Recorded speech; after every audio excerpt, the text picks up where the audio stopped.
Žinios yra vienos, tačiau svarbiausia tai, kieno rankose jos atsiranda. Instrumentai kosmose yra vieni, bet kas tais instrumentais pasinaudojo ir kokiems gyvenimo žingsniams jie buvo nukreipti, tai jau kitas klausimas. Vienu ir tuo pačiu instrumentu galima nužudyti, o galima ir atgaivinti. Tai buvo ir senovės Egipte, kai šie instrumentai buvo naudojami. Gyvenimo ankhas galėjo viską, tačiau gyvenimo ankho energija priklausė nuo to, kieno rankose buvo šis instrumentas. Tai reiškia, kad pats žmogus suteikė instrumentui jėgos lauką. Taip, mėlieji, kosmosas, planeta Žemė ir tai, ką matome aplink, yra sukurta vidinėmis visų žmonių būsenomis.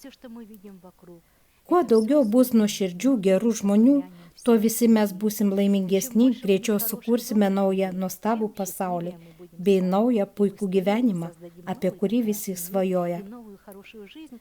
Jei žmonės ir toliau pyks, pavydės, neapkęs ir nesaugos vienas kito, mano mėlieji, problemos ir sunkumai tęsis. Jie bus instrumentais griaunančiais žmoniją. Pasaulis visuomet buvo žmonių rankose, ne tik aukštųjų jėgų rankose, bet ir pačių žmonių rankose. Ką mes matome dabar? Subtilioje erdvėje vyksta karas tarp tamsiųjų ir šviesiųjų jėgų. Kas laimės šį karą? Žinoma, mano mėlieji, laimės gėrio jėgos. Neabejotinai laimės jos. Jūs pasakytumėt, tai kągi gali būti sunaikinta daug žmonių? Gali. Blogio jėgos pasiims su savimi savo tarnautojus ir paliks šią planetą. Svarbu suprasti, kad įgytas žinias reikia nukreipti pasaulio ir savęs vystymą. Reikia gyventi būtent taip. Reikia rūpintis kiekvienu, mylėti kiekvieną. Matyti kiekviename žmoguje tą tyrą dieviškumą, tą Dievo žiežirbą, kurią įžibė Kūrėjas kiekviename iš mūsų. Kuomet mes su jumis laikysimės būtent tokios filosofijos, tuomet instrumentai, kurių jūs mokotės ir mūsų centre, tarnaus pasaulio ir žmonijos geroviai. Mes labai greitai tapsime laimingais žmonėmis. Rūpindamisi vienas kitų mes rūpinamės savimi. Visa tai, ką darome kitiems, grįžta mums patiems. Tokiu būdu mes naudojame instrumentus savo geram nuostabiam gyvenimui.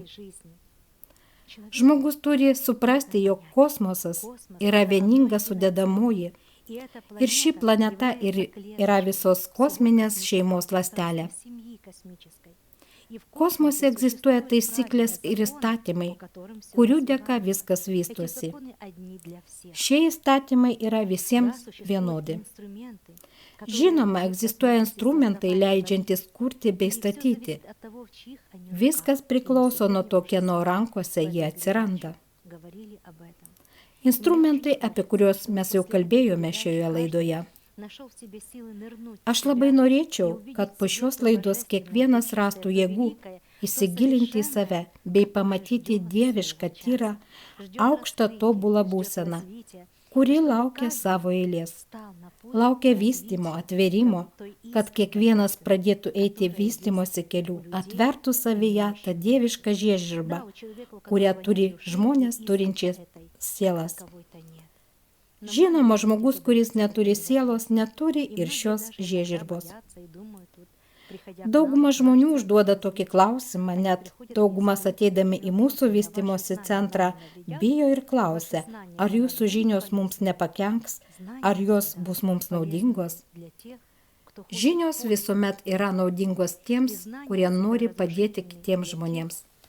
Tačiau griaunančioms tiems, kurie neša griovimo procesus.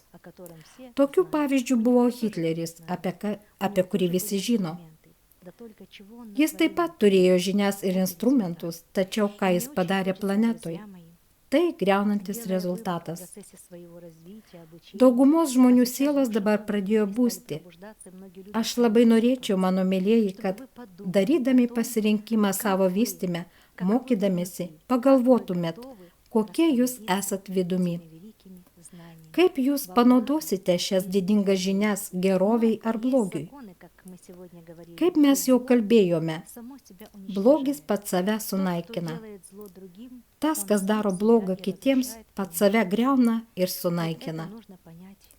Visą tai reikia suprasti žmonėms žemėje. Nėra svarbu, kokia yra žmogus tautybė, kokioje šalyje jis gyvena. Svarbu žmogui suprasti, kad jis yra vieningas su gamta, žmonėje, pasauliu, bei vieningas su